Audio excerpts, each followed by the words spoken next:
Presiden Joko Widodo meminta masyarakat meminta penjelasan langsung dari KPU terkait lonjakan suara Partai Solidaritas Indonesia. Sementara KPU masih melakukan rekapitulasi suara berjenjang dan meminta masyarakat menunggu hasil resmi.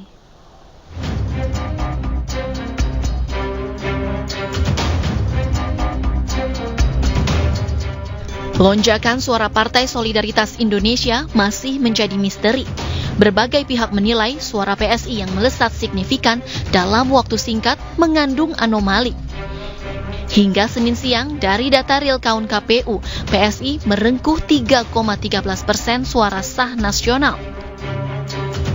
Presiden Joko Widodo merespons lonjakan suara PSI di pemilu 2024. Jokowi meminta masyarakat menerima penjelasan langsung dari Komisi Pemilihan Umum.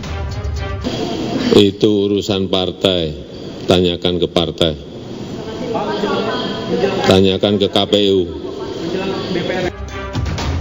Sementara itu, KPU meminta masyarakat menunggu hasil rekapitulasi suara resmi di KPU. Hasil resmi perolehan suara peserta pemilu itu akan ditetapkan berdasarkan hasil rekapitulasi secara berjenjang tersebut. Sirekap adalah alat publikasi terhadap formulir model C hasil plano, dan masyarakat bisa melihat perolehan suara peserta pemilu untuk di setiap TPS-nya. Berkenaan dengan jumlah perolehan suara, ya, lalu dikaitkan dengan quick count, itu tentunya belum bisa kami komentari karena memang quick count sendiri itu menggunakan metodologi ilmiah, dan pelaksanaan quick count oleh lembaga survei itu tentunya juga diawasi oleh asosiasi dari lembaga tersebut. Ya, yang jelas kami hari ini fokus melakukan rekapitulasi secara berjenjang. Sebelumnya, Kamis 29 Februari 2024, data real count KPU menunjukkan PSI mengantongi 2,86% atau 2.171.907 suara.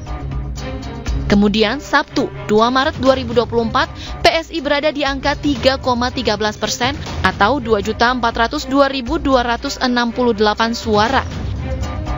Ini artinya suara PSI bertambah 230.361 suara hanya dalam 3 hari yang diperoleh dari 2.240 TPS. Anomali perolehan suara PSI ini kemudian mengundang kritikan dari sejumlah pakar. Perolehan suara PSI di real count KPU bahkan lebih besar dari hasil hitung cepat sejumlah lembaga survei.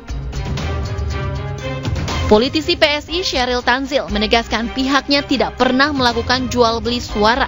PSI juga akan menempuh jalur hukum untuk menggugat pihak-pihak yang dianggap telah memfitnah PSI.